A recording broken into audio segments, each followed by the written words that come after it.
Olá, povo católico, vamos fazer uma reflexão aqui do credo que nós professamos toda missa que assistimos.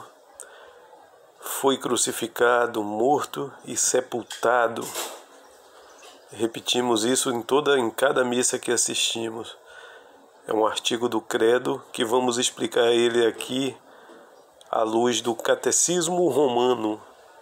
Quem quiser adquirir, é um excelente livro para aprender a fé católica. É o Catecismo de Trento. Catecismo feito na época que a Igreja combateu a reforma heresiarca protestante de Martinho Lutero. Reflete também o acontecimento da crucifixão de Nosso Senhor, que acontece na Sexta-feira da Paixão. Então começamos pela declaração de não conhecer outra coisa senão a Jesus Cristo e por sinal que crucificado. Primeiro livro de Coríntios, capítulo 2, versículo 2. O apóstolo apregoa a grande necessidade de conhecermos este artigo e o zelo que os fiéis devem ter em meditarem o mais possível a paixão de Nosso Senhor. A primeira parte deste artigo, da segunda falaremos depois, em uma outra ocasião, nos propõe a crer que Cristo Nosso Senhor foi crucificado quando Pôncio Pilatos governava em nome de Tibério César, a província da Judeia. Fora encarcerado, escarnecido, coberto de toda sorte de opróbrios e ofensas e tormentos e finalmente arvorado no madeiro da cruz. Vamos falar aqui sobre a realidade do sofrimento. Ninguém deve supor que a parte inferior da sua alma ficasse talvez isenta de torturas, uma vez que Cristo assumiu realmente a natureza humana. Força reconhecer que também na alma sentiu dores fortíssimas, assim como nós sentimos. Esta é a razão dele ter dito: minha alma está triste a ponto de morrer. Evangelho de São Mateus, capítulo 26, versículo 38. É certo que a natureza humana estava unida à pessoa divina, mas nem por isso deixou de sentir menos a amargura da paixão. Era como se tal união não existisse. Na pessoa única de Cristo se conservava ambas propriedades de ambas naturezas. Ou seja, Nosso Senhor não era só Deus, era Deus e homem. Ele não era só homem, era homem e Deus, segunda pessoa da Santíssima Trindade. Por conseguinte, o que era passível e mortal permaneceu passível e imortal. Quer dizer, o que era passível e mortal, por sua vez, o que era passível e imortal, como cremos ser a sua natureza divina, conservou essa sua propriedade também. Ou seja, Deus, ele humanamente teve uma vida humana e uma morte humana, sem deixar de ser e de ter a vida divina e a imortalidade divina. Como Deus, ele tinha uma vida divina e era imortal como Deus é imortal. Porque de cada época da paixão. Por que essa época? Porque a notícia de um fato tão importante e tão necessário seria mais acessível para todos desde que se notificasse a época certa de sua ocorrência.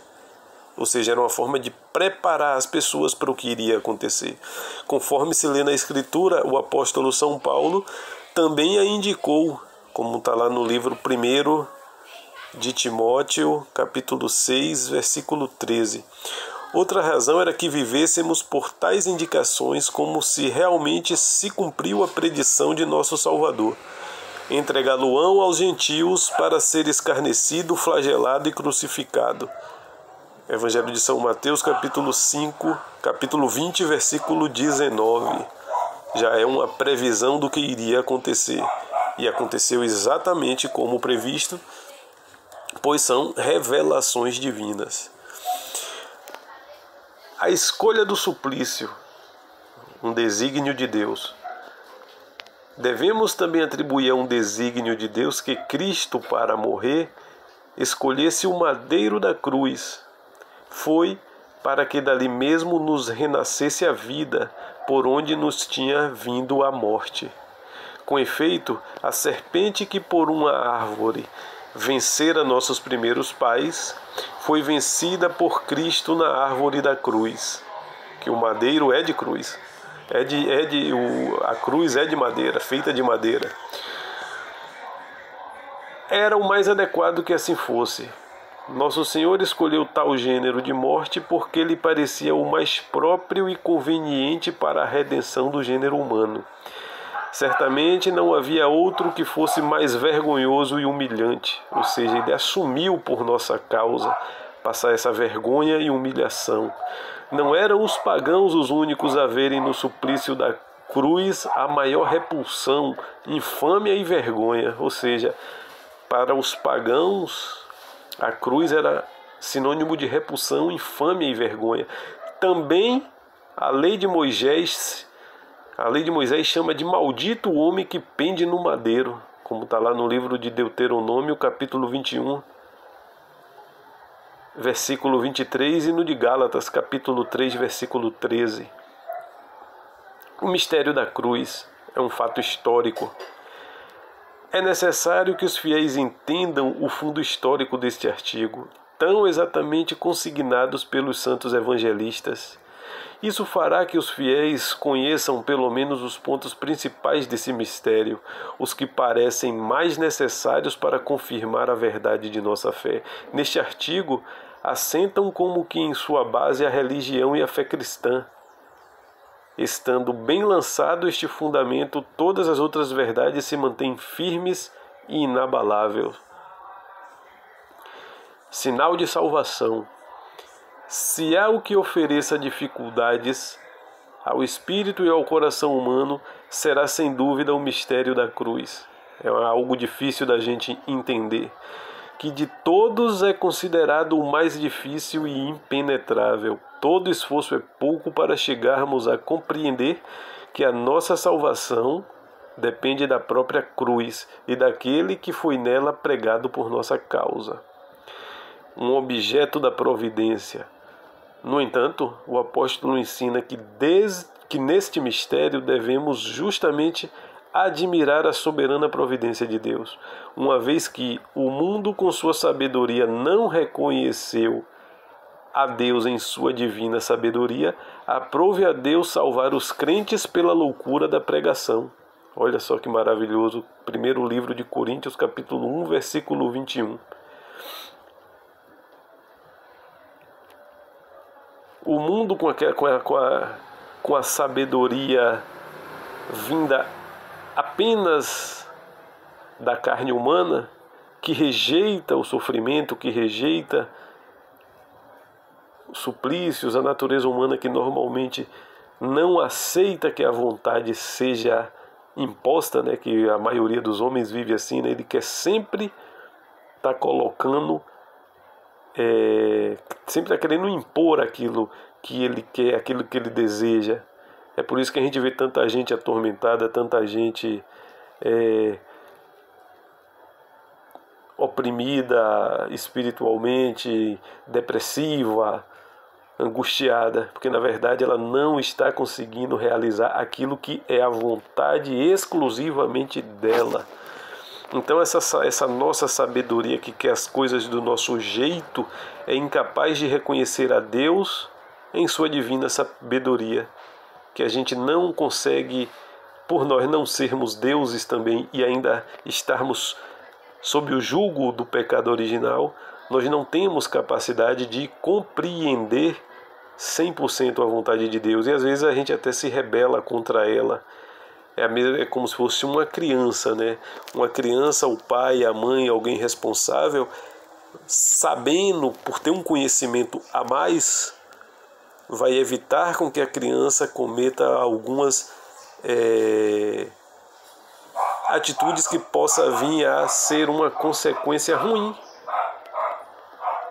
para a criança, né? Pode ser um risco Os adultos, por ter um conhecimento mais avançado, eles acabam impondo limites à criança. Limites esses que a criança, por não ter um conhecimento avançado, ela não vai entender, ela vai brigar, ela vai chorar, ela vai dar o famoso calundu. A mesma coisa é o ser humano em relação a Deus, né? O ser humano, ele não tem capacidade de compreender a vontade de Deus na vida dele, e às vezes acaba até se rebelando contra o próprio Deus. E é isso que está explicando aqui esse objeto da providência, né? Como o homem, na sua sabedoria meramente humana, não reconheceu a divina sabedoria, então Deus salvou aqueles que creem. Ou seja, aqueles que a inteligência pode até não compreender o que Deus quer, mas ela compreende que Deus é Deus e compreende que Deus quer sempre o melhor. E o melhor para Deus nem sempre é aquilo que a gente quer. Então a pessoa, ela se entrega à providência divina. Então, para esses crentes, para as pessoas que creem, Deus escolheu a salvação dessa forma, para os crentes que creem na pregação. Não admira, pois, que os profetas antes da vinda de Cristo e os apóstolos depois de sua santa morte e ressurreição tanto fizessem por convencer os homens de que era Ele o Redentor do mundo e submetê-los ao poder e obediência do crucificado. Aos olhos humanos, né, uma pessoa que foi crucificada, ela é uma pessoa derrotada. Mas quando a gente entende a sabedoria divina, a gente sabe que a vitória de nosso Senhor foi pela cruz. Pela morte, nosso Senhor venceu a morte. Ou seja, pela morte, pelo sacrifício redentor, a morte eterna que é a merecida pelos homens por ser pecador, foi vencida. Pela morte, nosso Senhor abriu o caminho para a salvação da vida eterna de nós homens. Os meios de compreendê-lo. Por não haver nada que se afaste da compreensão humana, como o mistério da cruz, Deus não cessou, logo depois do pecado, de anunciar a morte de seu Filho, já por figuras, já pelas predições dos profetas. Ou seja, Deus, ele já vinha anteriormente, já desde o Antigo Testamento. O Antigo Testamento é uma preparação para o Novo, né? Já é uma espécie assim de Deus, ele está trabalhando o coração e a inteligência humana para quando a verdade salvífica de nosso Senhor acontecesse, os homens fossem capazes de reconhecer aquilo que já vinha sendo revelado pelos profetas do Antigo Testamento. Por isso o Antigo Testamento é uma religião provisória, é uma religião, era uma religião, o judaísmo antigo, né, era uma religião de preparação da cabeça e do coração do homem para a religião verdadeira e definitiva. Por isso nosso Senhor se define como: eu sou o sangue da nova e eterna aliança. Ou seja, a nova aliança nascida com nosso Senhor Jesus Cristo é eterna. Ou seja, a antiga aliança do Antigo Testamento é provisória, era uma coisa que ia passar, era uma coisa que estava acontecendo como uma espécie de preparação. Acabou a fase de preparação, vem a fase real e definitiva. As figuras que representavam antecipadamente a paixão de nosso Senhor Jesus Cristo. Em primeiro lugar, já começa desde o livro do Gênesis na figura de Abel, morto pela inveja do irmão. Gênesis capítulo 4, versículo 3 e 8. Ou seja, por quem nosso Senhor foi morto? Pelos próprios judeus, pelos seus, de certa forma, irmãos.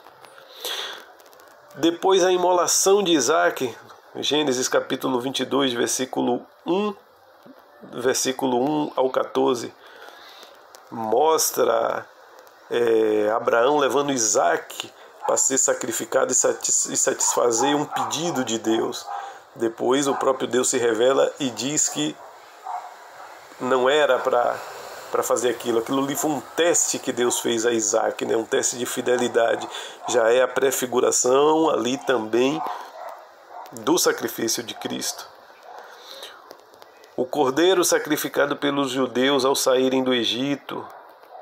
Livro de Êxodo, capítulo 12, versículo de 1 a 14.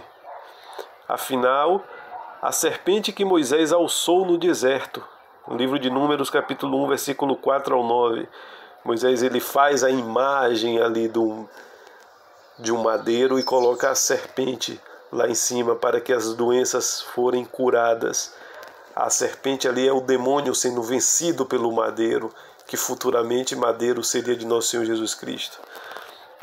E as profecias, né? Quanto aos profetas, é por demais conhecido o número dos que vaticinaram sobre o mesmo assunto. Sem falar de Davi, que nos Salmos abrangeu todos os principais mistérios de nossa redenção, principalmente nos salmos messiânicos, que são os Salmos 2, 15, 21, 44, 71 e 109.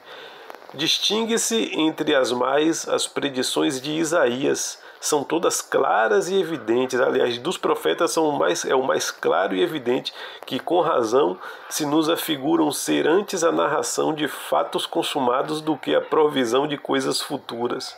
É tão clara que parece que ele está falando ali do futuro acontecendo em um tempo presente.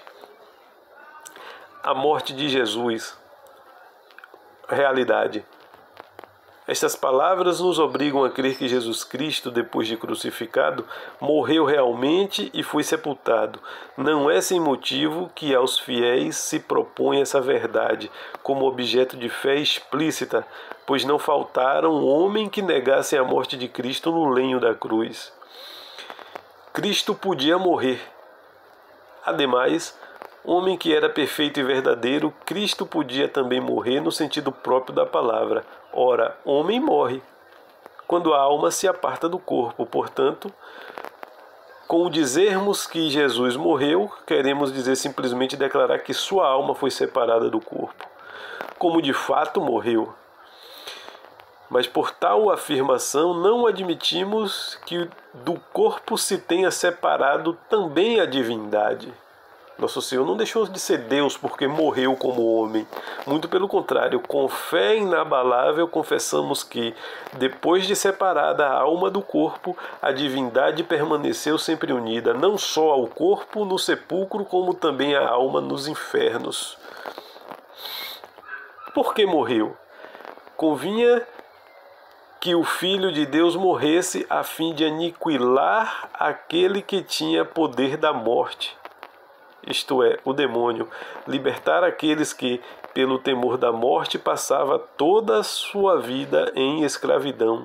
Hebreus capítulo 2, versículo 14. Ou seja, a morte humana de nosso Senhor Jesus Cristo é a morte do homem pecador, escravo do demônio. Quando nós aderimos e abraçamos a fé, nós estamos mortos para o demônio. E como foi que Cristo conseguiu isso? Pela sua morte humana na cruz. O demônio foi vencido pela cruz. Por isso a serpente lá de Moisés erguida em um madeiro. É a prefiguração da derrota do demônio pela crucifixão de nosso Senhor Jesus Cristo. Caráter voluntário, ou seja, nosso Senhor morreu porque quis. Tem muita gente dentro aí da igreja com essa péssima formação modernista dizendo que nosso Senhor foi assassinado. Isso é falso. A pessoa que morre assassinada, todo assassinato, a pessoa assassinada ela é pega de surpresa. Ela não queria morrer, ela foi pega de surpresa e alguém veio e executou. Nosso Senhor não aconteceu isso, ele morreu porque quis. O que houve de extraordinário em Cristo, nosso Senhor, é ter morrido quando Ele mesmo decretou morrer. É ter sofrido a morte por um ato de sua vontade. Foi da vontade dele. Ele quis. Não foi uma violência estranha. Foi ele mesmo que determinou não só sua própria morte, mas até o lugar e o tempo em que havia de morrer. Nada de dizer que Cristo foi assassinado, como querem muitos contadores aí de fábulas dentro das igrejas. Segundo Isaías e as suas próprias previsões. Assim, pois profetizara Isaías. Foi imolado porque ele próprio o quis. Livro de Isaías, capítulo 56, versículo 7. E antes da paixão, o Senhor mesmo disse de si próprio: eu dou a minha vida para que a tome de novo. Ninguém a tira de mim, mas sou eu que a dou de mim mesmo. Tenho o poder de dá-la e tenho o poder de tomá-la de novo. Livro de São João, capítulo 10, versículo 17 e 18. Portanto, nosso Senhor se fez disponível, Ele disponibilizou a própria vida. Nada de falar em Jesus Cristo ser assassinado. Isso é uma bobagem, isso é mais uma das besteiras ditas por esses modernistas que estão hoje na igreja. Quanto ao tempo e lugar, quando Herodes espreitava a ocasião de lhe dar a morte, Cristo mesmo se declarou a respeito do tempo e lugar.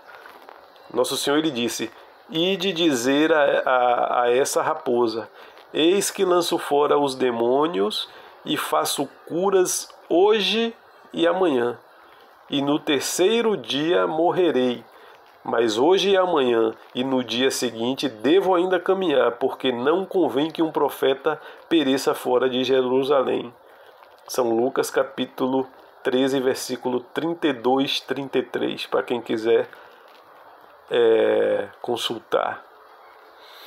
Não sucumbiu nosso Senhor ele não sucumbiu por violência alheia, mas pela força do seu próprio amor.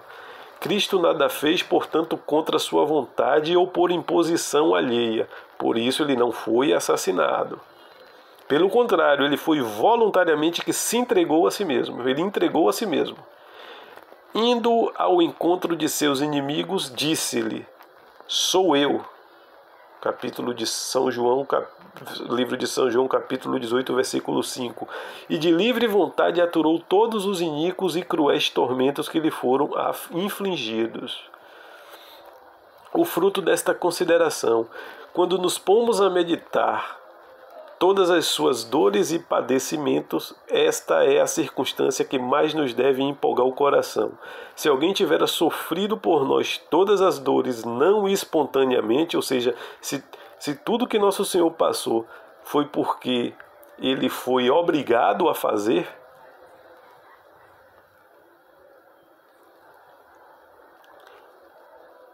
é certo que nesta atitude não veríamos uma mercê de grande valor. Ou seja, ele fez porque foi obrigado, não fez porque ele quis. Ao contrário, ele fez por amor. Ele se submeteu a isso, ele quis passar por tudo isso. Mas quando alguém sofre a morte só por nossa causa, quando o faz de livre e espontânea vontade, ainda que lhe seja possível esquivar-se, então é que nos dá realmente uma prova de extrema bondade. Ele poderia ter se saído dessa, mas escolheu até o fim, abraçou sua paixão até o fim. Por mais que desejasse, ninguém teria meios de lhe agradecer e muito menos de lhe retribuir condignamente. Por tal critério devemos avaliar o soberano e extremado amor de Jesus Cristo, os direitos divinos e infinitos que adquiriu sobre o nosso coração. Por isso, e hoje em dia ainda tem gente que coloca Jesus em pé de igualdade com qualquer falso profeta. A sepultura de Jesus. Motivos. Em seguida, confessamos que Cristo foi sepultado. Propõe-se esta parte do artigo, não porque tenha nova dificuldade, além das que já foram resolvidas acerca de sua morte.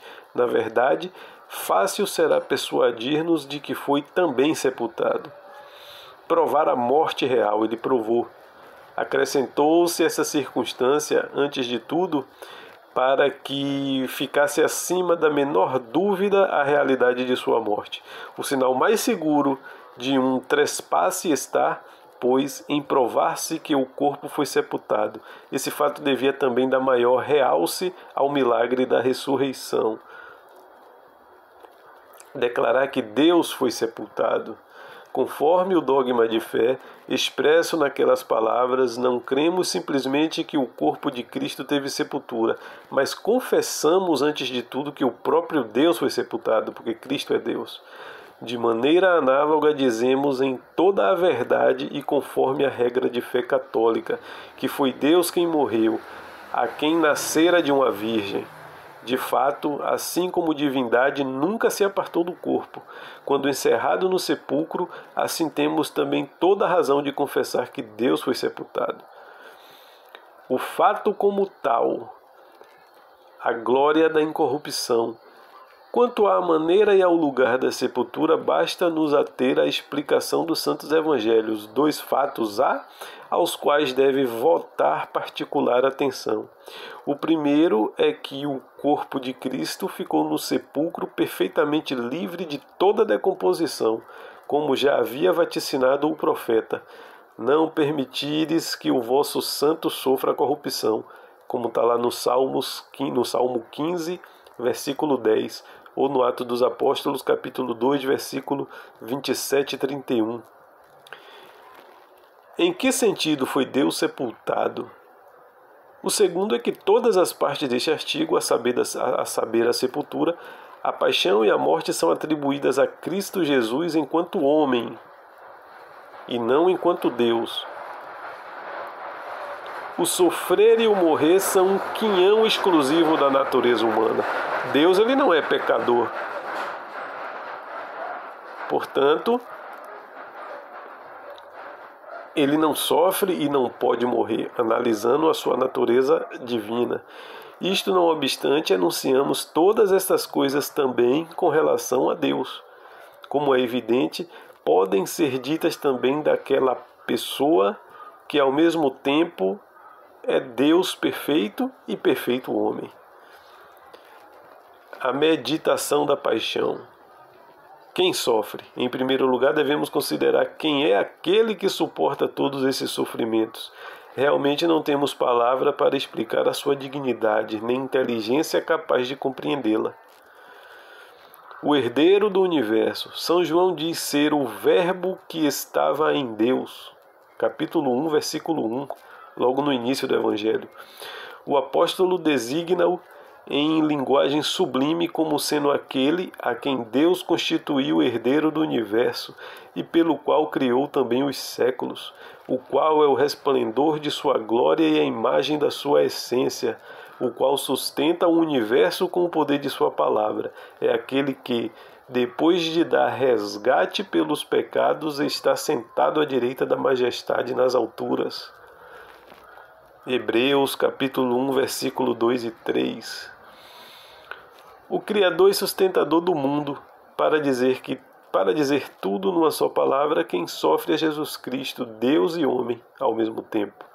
Sofre o Criador pelas suas criaturas, sofre o Senhor pelos seus escravos, sofre aquele que criou os anjos, os homens, os céus e os elementos da natureza, aquele, afinal, em quem, por quem e de quem subsistem todas as coisas. Romanos capítulo 11, versículo 36.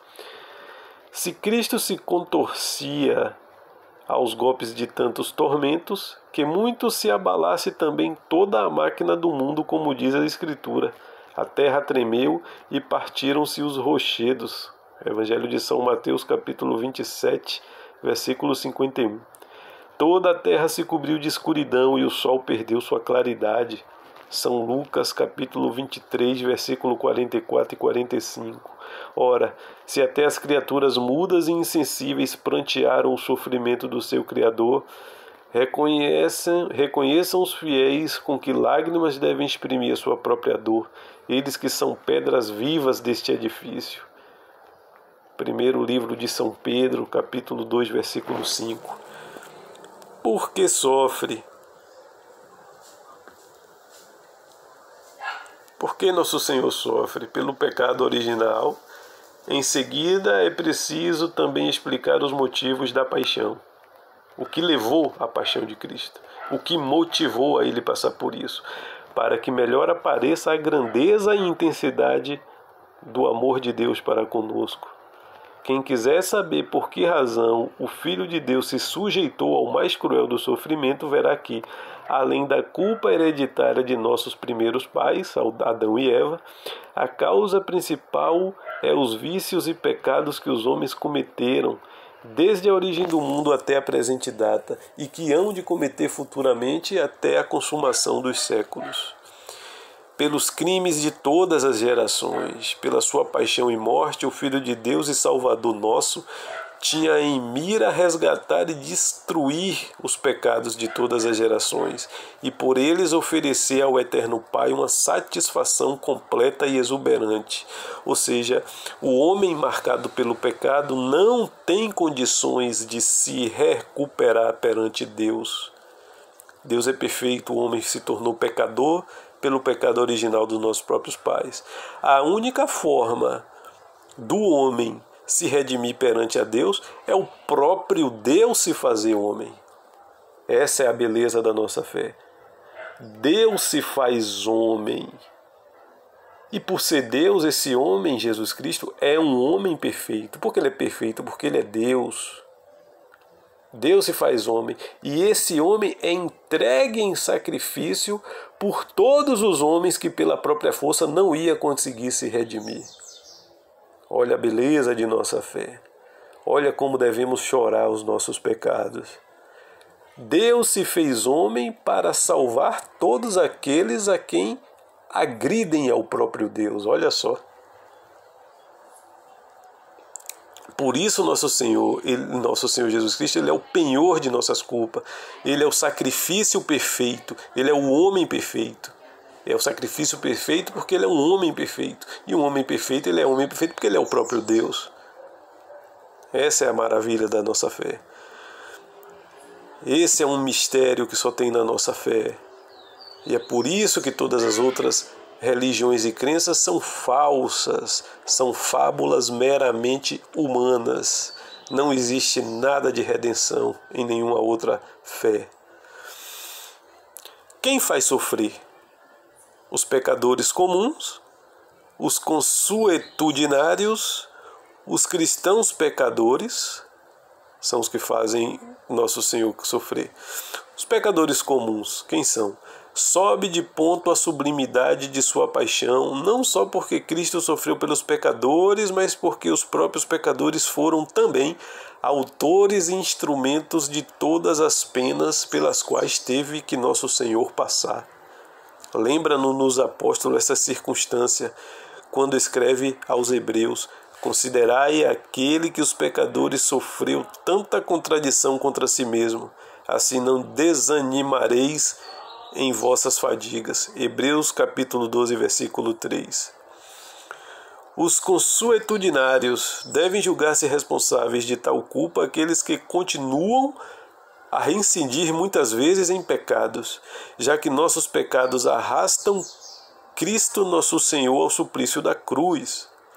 Todos os que chafurdam-se em vícios e pecados fazem de sua parte quanto podem para de novo crucificar em si mesmo o Filho de Deus e cobri-lo de escárnios. Hebreus capítulo 6, versículo 6.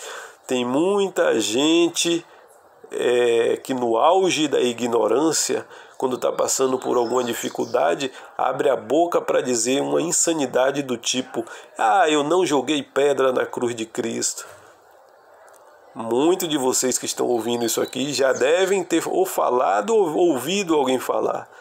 No alto da ignorância, no alto de sua estupidez, dizer uma blasfêmia dessa: eu não joguei pedra na cruz de Cristo para estar passando por isso. É claro que você julgou. Se Cristo veio ao mundo para nos redimir de nossos pecados, foi por causa dos nossos pecados que ele passou por tudo que ele passou. É claro que jogamos sim pedra na cruz de Cristo quando pecamos. E os cristãos pecadores, tal crime assume em nós um caráter mais grave do que no caso dos judeus. Porquanto estes, no sentir do apóstolo, nunca teriam crucificado o Senhor da glória, se como tal o tivessem conhecido. Simples assim, como está no primeiro livro de Coríntios, capítulo 2, versículo 8. Se os judeus tivessem reconhecido Cristo como eles eram, não teria feito o que fez. O cristão, porém, que de boca afirma conhecer nosso Senhor, o católico que reconhece nosso Senhor como Senhor e Salvador, ele fala isso, mas nem por isso deixamos, por assim dizer, de levantar as mãos contra ele toda vez que o negamos em nossas obras. Nos tornamos pior do que os judeus. Por quem foi entregue? Pelo Pai e por si mesmo. Pela doutrina da Sagrada Escritura, Cristo foi entregue não só pelo Pai, mas também por si mesmo. Deus Pai diz pela boca do profeta Isaías: eu o feri por causa da maldade do meu povo. Isaías capítulo 53, versículo 8. E pouco antes, ao contemplar, por inspiração do Espírito Santo, o Senhor coberto de chagas e feridas, o mesmo profeta havia declarado: todos nós nos desgarramos à maneira de ovelhas, cada qual se extraviou para seu caminho errado, e o Senhor descarregou sobre ele, sobre nosso Senhor Jesus Cristo, a iniquidade de todos nós. Isaías 56, versículo 6. Mais uma vez, mostra que a ira divina que ia vir como castigo em cima do povo, Deus ele descarregou a ira, ao invés de descarregar nos pecadores, descarregou em cima de nosso Senhor Jesus Cristo. Por quê? Pelo que eu acabei de falar, nosso Senhor é um homem perfeito. Então esse homem perfeito, esse sacrifício, essa imolação do homem perfeito redime todos os homens imperfeitos, marcados pelo pecado. Então Deus ele escolheu nosso Senhor, o próprio Filho, para servir de penhor dos pecados dos homens. E nosso Senhor também aceitou. Por isso, mais uma vez, ele não foi assassinado, ele aceitou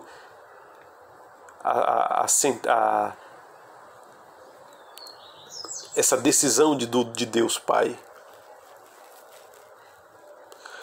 Do Filho, porém, está escrito: quando tiver sacrificado sua vida pelo pecado, verá uma longa posteridade. Isaías capítulo 53, versículo 10. O apóstolo confirma esta verdade em termos mais incisivos, ao mesmo tempo em que nos queria mostrar quando podíamos esperar da imensa misericórdia e bondade de Deus. Diz ele: não poupou nem seu próprio Filho, mas entregou-o por todos nós.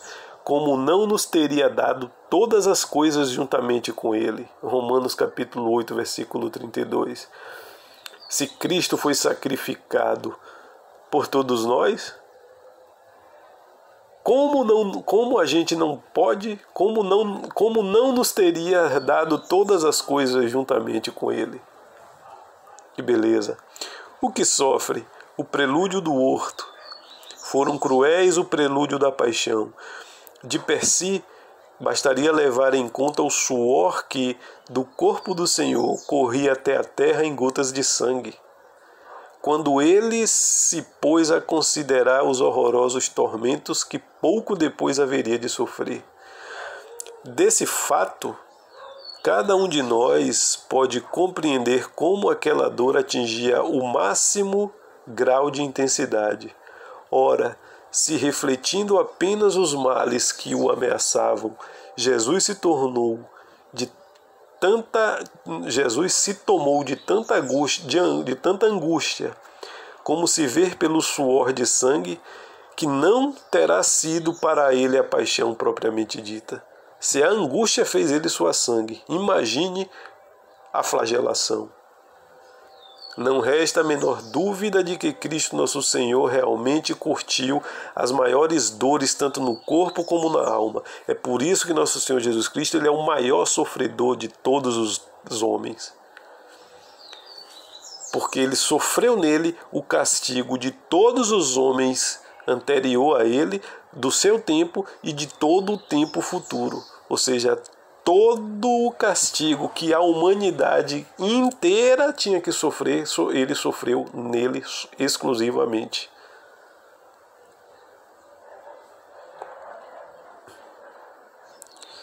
Não resta a menor dúvida que ele é o maior sofredor. As dores máximas no corpo, em primeiro lugar, não houve parte do corpo que não sentissem dores extremas. As mãos, os pés, ei-los fixados com pregos no lenho da cruz, a cabeça ei-la ponteada de espinhos e ferida com uma cana, o rosto ei-lo desfeito de escarros e moídos de pancadas, o corpo todo ei-lo, enfim, derreado de açoites. Quanto aos algozes, de mais em mais, homens de todas as raças e condições conspiram contra o Senhor e contra o seu ungido, como mostra no Salmo 2, versículo 2. Eram gentios e judeus os que o instigaram, promoveram e executaram a paixão de Cristo. Judas traiu, Pedro negou, todos os outros discípulos o abandonaram. Quanto à cruz, na própria cruz que havemos de lamentar mais ao vivo, a crueza das dores, a afronta do pelourinho, ou ambas as coisas ao mesmo tempo? Não se podia realmente inventar outro gênero de morte que superasse a crucificação, quer em ignomínia, quer em crueldade. Era costume infligi-lo aos maiores perversos e criminosos. Olha só o que a gente tem que colocar na nossa cabeça. Na época de Jesus Cristo, a crucificação, ser crucificado, era a pena de morte para os mais perversos criminosos. Ou seja, ele morreu como um criminoso, como uma pessoa, digamos ali, o último dos últimos da sociedade. A lentidão da agonia na cruz tornava mais aguda a sensação das dores e torturas que, de per si, já eram sobremaneira violentas. Ou seja, quanto mais tempo demora-se de morrer, mais a agonia da dor no corpo e pior, na alma. Quanto à compleição de seu corpo, o que fazia acrescer ainda o ardor das penas era a própria compleição do corpo de Jesus Cristo, formado pela virtude do Espírito Santo. Era muito mais perfeito e delicado do que pode ser jamais o organismo dos outros homens. Tinha, portanto, maior sensibilidade, sofria mais vivamente todas as grandes torturas. E na alma, o maior martírio. Quanto à dor íntima da alma, ninguém pode contestar que Cristo a sentiu em sumo grau de intensidade. Aos santos que padeciam dores e tormentos, Deus nunca lhe recusou consolações espirituais para que pudessem arrostar inabaláveis a violência do martírio. Muitos houveram entre eles que até exultavam de íntima satisfação. De si mesmo dizia o apóstolo: regozijo-me em tudo quanto devo sofrer por vós, e na minha carne completo o que falta aos sofrimentos de Cristo, a bem de seu corpo, que é a igreja. Colossenses capítulo 1, versículo 24. E noutro lugar, estou cheio de consolação e transbordo de alegria no meio de todas as nossas tribulações. Livro 2 de Coríntios, capítulo 7, versículo 4. Sem a menor consolação. Cristo, nosso Senhor, não quis, todavia, temperar com nenhum alívio o cálice que bebeu, no amargo transe da paixão. Tendo assumido a natureza humana, fê-la sentir todos os tormentos como se ele fosse apenas um homem que não Deus ao mesmo tempo. Caramba, é muita graça. Sem falar que ele fez tudo isso por nós, sem que nós tenhamos o mínimo merecimento. Os frutos dessa paixão: livra-nos do pecado, livra-nos do demônio, satisfaz pelas penas do pecado, reconcilia-nos com Deus, abre-nos o céu. Livra-nos no pecado. Agora resta apenas expor cuidadosamente as graças e os frutos que recebemos da paixão do Senhor.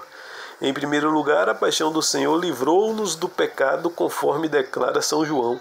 Amou-nos e no seu sangue nos lavou de nossos pecados. Apocalipse 1, versículo 5. E o apóstolo diz também: Deus nos fez reviver com ele. Perdoou-vos todos os pecados, cancelando e pregando na cruz o título de condenação que contra nós fora lavrado. Colossenses 2, versículo 13 e 14. Livra-nos do demônio. Em segundo lugar, livrou-nos da tirania do demônio. O Senhor mesmo disse: Eis chegado o julgamento do mundo. O príncipe deste mundo será expulso agora, e eu atrairei tudo a mim quando for elevado da terra. Evangelho de São João, capítulo 12, versículo 31 e 32. Satisfaz pelas penas do pecado. Em terceiro lugar, satisfez a pena devida pelos nossos pecados. Romanos, no capítulo 5, versículo 10. Ou no segundo livro de Coríntios, capítulo 5, versículo 19. Reconcilia-nos com Deus. Em quarto, como não se podia oferecer outro sacrifício mais agradável e mais bem aceito aos olhos de Deus, reconciliou-nos com o Pai, a quem aplacou e tornou propício para conosco. Aquilo que eu falei anteriormente. Ele foi o sacrifício perfeito por ser um homem perfeito, e era um homem perfeito por ser o próprio Deus. O próprio Deus se entregando por nós. Olha só. Essa é a loucura da nossa fé. É isso que faz a nossa fé parecer loucura aos olhos de quem não tem Deus. A nossa fé é loucura aos olhos daquelas pessoas que estão entregues, escravos pelo demônio, por algum pecado ou por seus muitos pecados. Abre-nos o céu. Finalmente destruindo o pecado, franqueou-nos a entrada para o céu, a qual punha em embargo a culpa comum do gênero humano. É o que o apóstolo nos dá a entender com as palavras: em virtude do sangue de Cristo temos a confiança de entrar nos santos dos santos. Hebreus capítulo 10, versículo 19. Na antiga aliança não faltava uma figura desse mistério. Assim, por exemplo, aqueles proscritos aos quais era defeso repatriar-se antes da morte do sumo sacerdote. Números capítulo 30 a 25. Josué capítulo 20, versículo 6. Era uma figura dos justos que, apesar de sua justiça e santidade, não podia transpor o limiar da pátria celestial antes da morte de Cristo, o sumo e eterno sacerdote. Logo que Cristo a sofreu, as portas do céu de pronto se abriram a todos os que, purificados pelos sacramentos, possuídos de fé, esperança e caridade, se tornaram participantes de sua paixão. Ou seja, todos os profetas e patriarcas e homens de Deus do Antigo Testamento, eles morreram, mas não puderam ir para o céu. Ora, mas se a alma sai do corpo, e o corpo está morto porque ele está sem alma, né? A morte é isso, é a separação a alma que dava vida ao corpo se separa do corpo e a pessoa vem a óbito. Como é que ficou aquelas almas das pessoas? Porque depois de Cristo nós morremos e somos julgados por Cristo, como está lá em Hebreus, capítulo 9, versículo 27. Em seguida da morte virá o julgamento da nossa alma diante do tribunal de nosso Senhor Jesus Cristo. Mas e no Antigo Testamento? Como isso ficava? Aí que vem a sabedoria da igreja, que infelizmente hoje não é mais explicado isso na doutrina católica por esse novo clero. Daí vem a existência de um ambiente que a igreja chamava de limbo, L-I-M-B-O, limbo.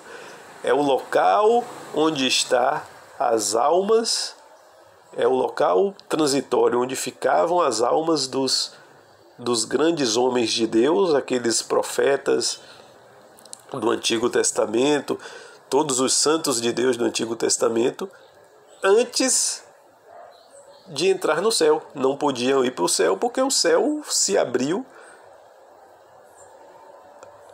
pelo sacrifício, pela paixão de nosso Senhor. Então eles não podiam entrar no céu. Depois da paixão do Senhor é que todas as almas desses homens que estavam no limbo passaram a entrar no céu. Passaram a ter acesso ao céu, a pátria celestial, que antes da morte de Cristo não tinha acesso. Logo que Cristo sofreu a sua paixão, as portas do céu de pronto se abriram a todos os que, purificados pelos sacramentos, possuídos de fé, esperança e caridade, se tornaram partes da sua paixão, participantes da sua paixão. O valor da paixão: satisfação cabal, sacrifício agradável a Deus, resgate inigualável, exemplo de virtude. Satisfação cabal. Todos esses dons divinos nos advêm da paixão de nosso Senhor. Em primeiro lugar, porque sua morte é uma satisfação cabal e em todos os sentidos perfeita, que Jesus Cristo rendeu a Deus Pai pelos nossos pecados de uma maneira toda particular. O resgate que pagou em nosso lugar não só igualava com a nossa dívida, mas era-lhe até muito superior. Romanos capítulo 5, versículos 19 a 21. Sacrifício agradável a Deus. Em segundo lugar, por ter sido infinitamente agradável a Deus o sacrifício que o Filho lhe oferecia no altar da cruz e pelo qual abrandou inteiramente a cólera e indignação do Pai. Esta é a convicção do apóstolo, quando nos afirma: Cristo amou-nos e por nosso amor se entregou a si mesmo como vítima de suave odor para Deus. Efésios 5, versículo 3. É um resgate inigualável. Em terceiro lugar, por ter sido o preço de nossa redenção, conforme as palavras do príncipe dos apóstolos, fostes resgatados de vossa vida frívola que herdaste de vossos pais, não a preço de coisas perecíveis, como são o ouro e a prata ou qualquer objeto material, mas pelo precioso sangue de Cristo, como de um cordeiro sem mancha, sem defeito. Primeiro livro de Pedro, capítulo 1, versículo 18. E o apóstolo ensina: Cristo nos livrou da maldição da lei, tornando-se Ele mesmo maldição por nossa causa. Gálatas capítulo 3, versículo 13. Exemplos de virtudes.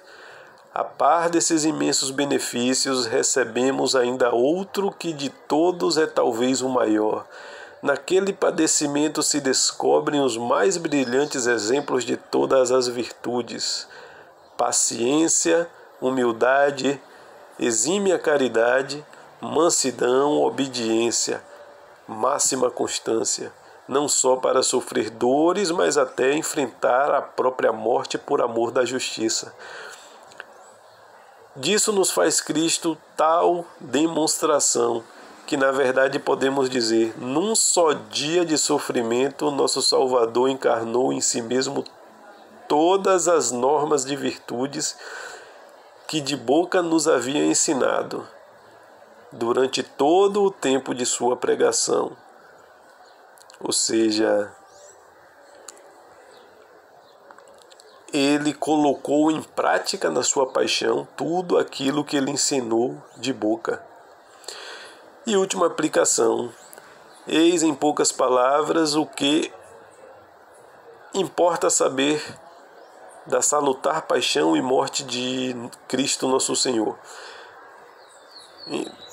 Oxalá possamos sempre meditar estes mistérios no fundo do coração, para aprendermos a sofrer, morrer e sepultar-nos com nosso Senhor. Se nos purificarmos então de toda a mancha de pecado e ressurgirmos com Ele para uma vida nova, seremos um dia, por sua graça e misericórdia, dignos de ter parte da glória do reino celestial. Colossenses capítulo 3, de 1 a 4. E assim meditamos o dia da sexta-feira da Paixão, através da leitura do Catecismo Romano, no artigo do Credo, onde professamos a fé dizendo: foi crucificado, morto e sepultado.